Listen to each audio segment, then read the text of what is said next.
They were Chicanos. Some wore green jackets stenciled Gifford Gardens on the back. Dave halted the Jaguar at a battered stop sign. The boys turned, nudged each other, stared at the car.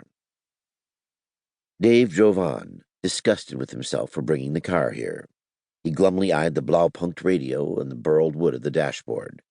They might not strip a Jaguar here. Where would they fence the parts? But they would almost certainly steal a Blaupunkt. He could afford to replace it. That wasn't the point. He hated the notion of the car being broken into, violated. It would be like splintering in a Motti. At another corner with a stop sign, he glanced into the side mirror. Boys in green jackets were following him on bicycles. He waited for a dirty white van marked in red with a plumber's name to turn out of the side street, and drove on. He pressed the accelerator pedal. The speedometer needle climbed. There was no engine roar, just quiet, powerful obedience. But they continued to follow, patient as a pack of wolves, for maybe 10 blocks. Then, suddenly, when he glanced at the mirror, they had vanished. On a corner lot fenced in sagging chain link, a corrugated iron garage yawned blackly. Old Mustang automobiles clustered in front of it, waiting to be made new. And beside an old-fashioned red ice chest labeled Coca-Cola in scuffed white script, 8 or 10 black youths, some teenaged, some a little older, lounged, laughing with very white teeth. They sobered when they saw the Jaguar. They looked thoughtful, tilting their heads. They wore black jackets stenciled, "The Edge." Dave drove on, frowning. Ought he to have brought Cecil Harris? Cecil was a young black who lived with Dave and shared his bed, and his dangers.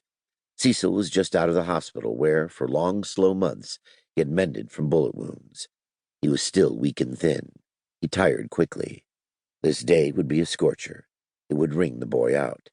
He had begged to come along, but Dave had made him stay behind in the comparative cool of the rambling house in the tree-grown canyon.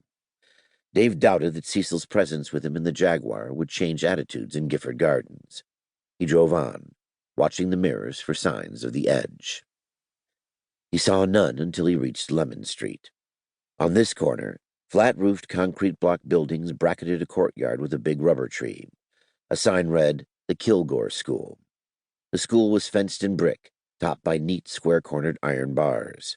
Small kids in tank tops and shorts, yellow, green, magenta, clutched books and lunches outside the gate. Anglos, 2 or 3 Orientals. No blacks, no browns. Through a glass door at the end of the courtyard, 2 striped gray cats looked out expectantly. He swung the Jaguar off the creekside street, and here were cramped, look-alike tract houses on narrow lots. Around the corner after him turned a 1973 Mustang that had been sanded down to its body steel and had black holes where its headlights used to be. It parked across from the school, and he forgot about it until 5 or 6 blocks onward, when he stopped at the curb in front of the Myers house. He glimpsed it in the door mirror as he left the Jaguar.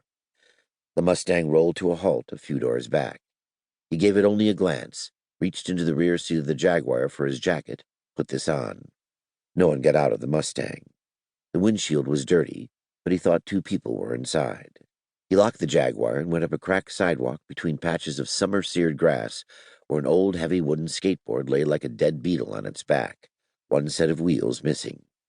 He climbed 2 short steps, pressed a door buzzer, and turned to look again at the Mustang. It sat there like a steel coffin. The house door opened. A young man stood inside, naked except for briefs, hair uncombed, a stubble of dark beard. He winced at the brightness of the morning. His eyes were bleary and bloodshot. He licked cracked, dry lips and croaked, "Who the hell are you now?" "Brandstetter." Dave had a card ready and poked it at the closed aluminum screen door. "I'm from Pinnacle Insurance, Death Claims Division. It's about Paul Myers. I need to see Angela Myers, please." The young man grunted, snapped a catch on the screen door, pushed it open 6 inches, took the card and squinted at it. "Something wrong with the insurance?" "Something wrong with how he died," Dave said. "Is Angela Myers here? Who are you?" "Jean Malloy. I'm her brother."